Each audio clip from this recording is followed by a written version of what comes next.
The Young and the Restless spoilers Thurdays full the 7th of May 2026. Oh my god, besties, welcome back to the channel. Today is just another beautiful day to completely lose our minds over the absolute chaos unfolding on our screens. I genuinely don't even know how I'm standing right now, but grab your iced coffees, take a deep breath, and let's dive straight into this madness. You guys, I am deceased. Stop what you are doing right now. I am literally shaking. Wait, we need to talk about this now because I cannot hold this in for another second. I was mid-skincare, literally had a charcoal mask smeared all over my face, and when this episode started, I legit had to yeet my phone across the room. I smeared charcoal mask all over the rug, and I don't even care because the stakes are astronomical right now. Send help, my soul has actually left my body. We are witnessing absolute cinematic mayhem, and I am narrating this chaos like the high-octane psychological masterpiece it genuinely is. Let's straight up start with the absolute dumpster fire going down at Phyllis's office. Bestie, be for real right now. Christine the Bug Blair legit just got sworn in as the new district attorney. And what does she do? She doesn't even unpack her desk. She doesn't even arrange her little highlighters. She marches straight into Phyllis Summers' office with a literal police officer. I am hyperventilating right now.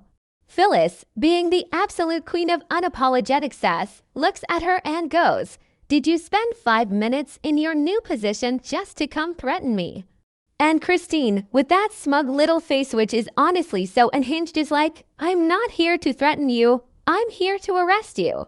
I literally screamed into my pillow, and don't even get me started on the vibes in that room. The tension was so thick you could cut it with a chainsaw. Phyllis doesn't even flinch. She looks Cricket dead in the eye and says, "You should have brought backup. Iconic. Hang it in the Louvre."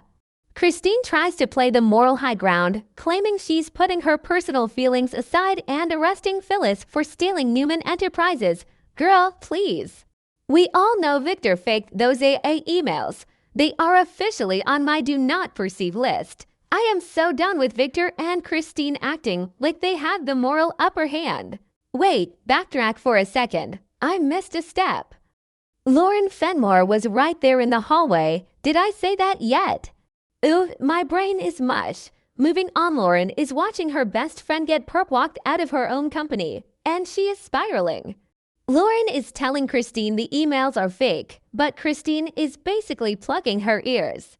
So Lauren goes straight to Crimson Lights, finds Michael Baldwin, and is basically begging him on her hands and knees to save Phyllis. Help her out of this mess, she says.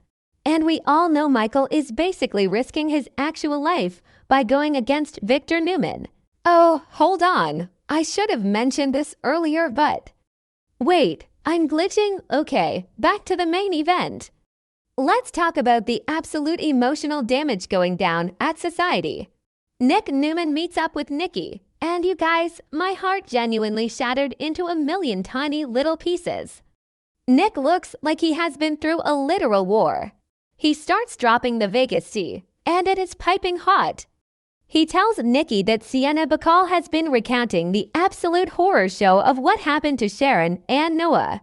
And get this, Sienna claims she killed Matt Clark. Wait, hold the phone, killed him, because the tea on the street is that Matt Clark isn't dead. He has amnesia. Yes, you heard me. The man doesn't remember who he is.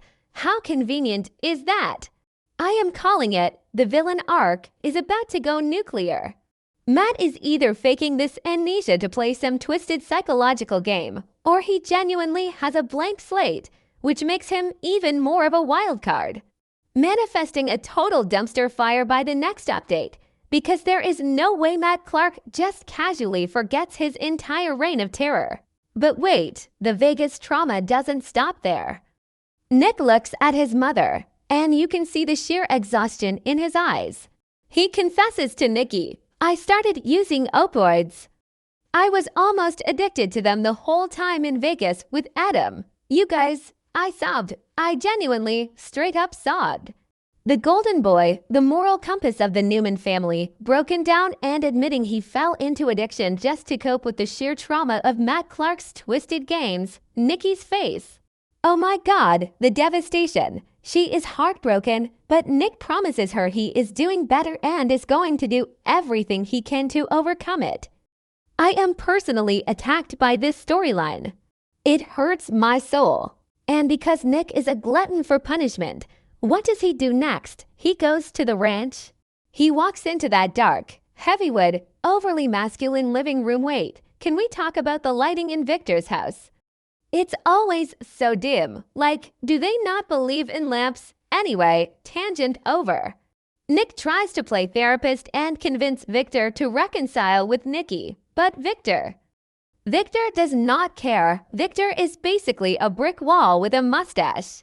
He tells Nick the only thing he cares about right now is getting updates on Matt Clark. Bestie, your son just survived a poison drug overdose and you want to talk about Matt? I cannot even. Then the doors swing open and in walks Michael Baldwin. The music swells. The cinematic drama is at a 10. Michael looks Victor dead in the eye and announces he is representing Phyllis. I literally stopped breathing. Victor's voice drops an octave, and he gives him that classic Newman death glare. If you cross this line, there is no going back. And Michael, bless his principled little lawyer heart, stands his ground. He tells Victor that his creed is that everyone deserves representation. Victor absolutely loses it. Take your creed and get out, and never come back, he yells. He banished Michael. He straight up fired his most loyal fixer. I am physically vibrating from the sheer audacity. The bridges are burning, the alliances are crumbling, and Victor is just standing there in the ashes like a supervillain. And just when you think the scene is over, Nikki walks in. The timing, the drama. Nick practically begs his mother to talk to Victor, to bridge the gap, to fix this broken family. But Victor doesn't even look up. He picks up his phone and just stares at the screen. The disrespect. Nikki looks at Victor, looks at Nick, and with the coldest, most iconic freeze-out energy I have ever seen, she says, "We have nothing to say to each other," and marches right up those stairs. I am unwell. I am genuinely, completely unwell. This family is shattered. Phyllis is in handcuffs. Nick is battling his demons. Matt Clark is out there with amnesia like a ticking time bomb. And Victor is alienating literally everyone who has ever loved him. I need a nap, a strong drink, and maybe a therapist just to process this episode. I am manifesting a total dumpster fire by the next update because things are about to get so much worse before they get better. Let me know in the comments if you are also hyperventilating because I cannot do this alone.